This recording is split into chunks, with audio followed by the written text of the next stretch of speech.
Hey there, welcome to your quick guide on understanding and utilizing your new stormwater plan, provided by RMA. If you're watching this video, chances are you hired RMA to prepare and provide you with a stormwater pollution prevention plan, or an SWPPP, often pronounced SWIP. Depending on what state you're located in, this plan might go by another name, but we'll get into that in a moment. Before we dive into the specifics of your new plan, it's important to note that while most NPDES permits do require a SWIP, depending on your facility's location and specific operations, there may be additional environmental management plans required by NPDES regulations, such as a drainage control plan, or a DCP, among others. Or, depending on your location, this required plan might go by a different name, such as a Preparedness, Prevention, and Contingency Plan, or a PPC plan, among others. In this overview, we'll focus on SWIP since that's what most states require, outlining their structure, components, and their key role in meeting regulatory guidelines and protecting water quality. Okay, let's jump in. So you've just received a SWIP. Now what? Whether your facility is already under the coverage of an NPDES permit or you've just applied for one, a SWIP is not just a requirement. It's your blueprint for managing both industrial stormwater and process wastewater effectively. Let's walk through your SWIP provided by RMA, just as you would when you open your copy. Whether it's the digital version or the physical binder for those times when a tangible document is preferred by inspectors. Initially, your SWIP opens with essential certifications. These are not merely formalities, they are assurances. Certified by both RMA experts and your facility's personnel, they attest to two crucial points. 1, you have reviewed the plan, and 2, you're ensuring its implementation at your site. Following these certifications, we present an executive summary of your facility. This isn't just an introduction, it's a concise overview providing key site and personnel information, setting the stage for what comes next. The heart of the SWIP begins with critical permit documentation, your NPDES permit application, the permit authorization, and the permit itself. We can't stress enough the importance of familiarizing yourself with these documents. They are your playbook for compliance, and everything in your SWIP is designed around guiding you to succeed in fulfilling these obligations.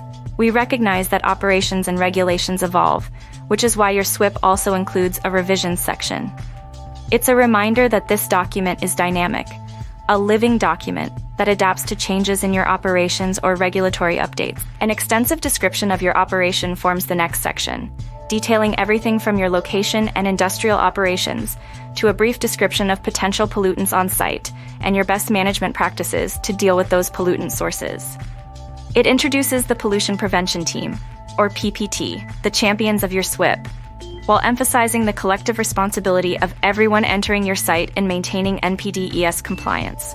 Next, we dive into the Site Map section, equipped with comprehensive maps to provide a clear understanding of your facility's layout. These maps typically identify water sources on site and all permitted discharge locations for water leaving the site. As we move forward, your SWIP outlines the specifics of routine maintenance to best management practices, or BMPs, and recommended record keeping that goes along with each. This section is designed not just for compliance, but to encourage a proactive approach towards environmental management. Inspection protocols follow, detailing when and how to conduct various inspections, from routine to comprehensive. This guidance ensures you're always inspection ready, fostering a culture of continuous environmental stewardship. Next, we'll cover the monitoring requirements essential for compliance. It's important to note that in nearly every state, NPDES permits specifically authorize the discharge of industrial stormwater, while the discharge of processed wastewater is generally prohibited. Your SWIP will identify what type of water you can discharge, and how often you need to monitor those discharges for certain pollutant parameters.